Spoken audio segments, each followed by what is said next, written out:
How many times should you follow up with the prospect after that initial call or the initial or your initial sales presentation with the decision maker?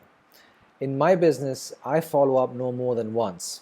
The only reason I follow up once is because sometimes the prospect genuinely may be busy or being or caught up with their work, so it's okay to have that one follow up.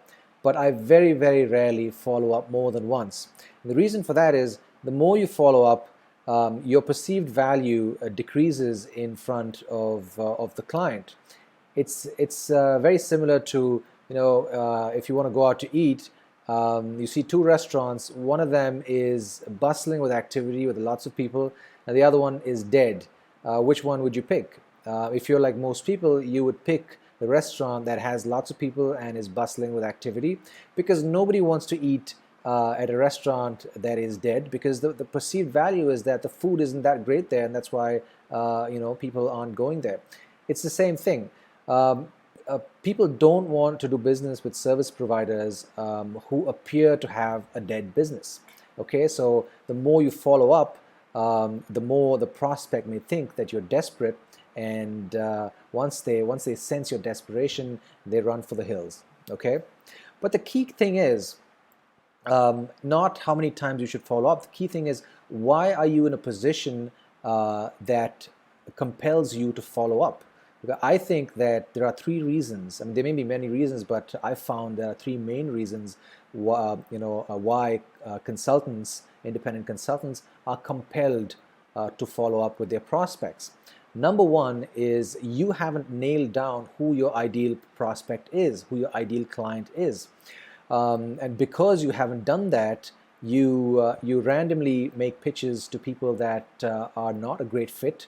And then, sometimes they may say, yeah, I'm interested, I'll get back to you, let me think about it. And then you feel that, okay, this prospect may be interested, so you keep following up constantly with them, and then, it's a wild goose chase. Okay. Number two is your offer does not resonate with the prospect at that particular point in time. You may have done a good job in defining your prospect and pitching to the right prospect, but at that point your offer does not resonate with them. And the reason your offer doesn't resonate with them most likely is because you really haven't articulated the pain, you really haven't understood the prospect's present moment pain, or you haven't communicated the type of value that you would bring to the prospect and address their present moment pain. And as a result, your offer is doesn't resonate.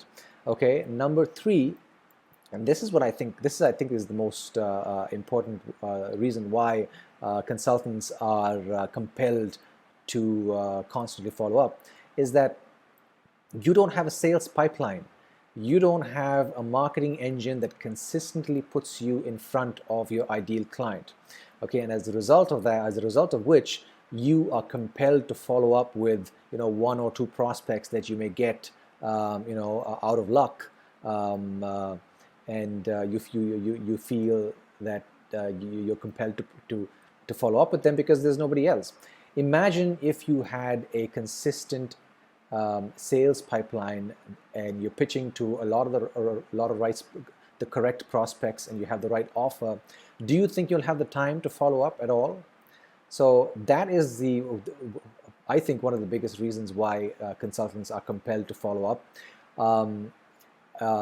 So if you really want to stop following up incessantly in your business, get these three things right. One is define your ideal prospect. Number two is have the right offer. And number three is make sure you have a marketing engine that consistently puts you in front of your ideal prospect, and you'll find that incessantly following up with prospects is a thing of the past for your business.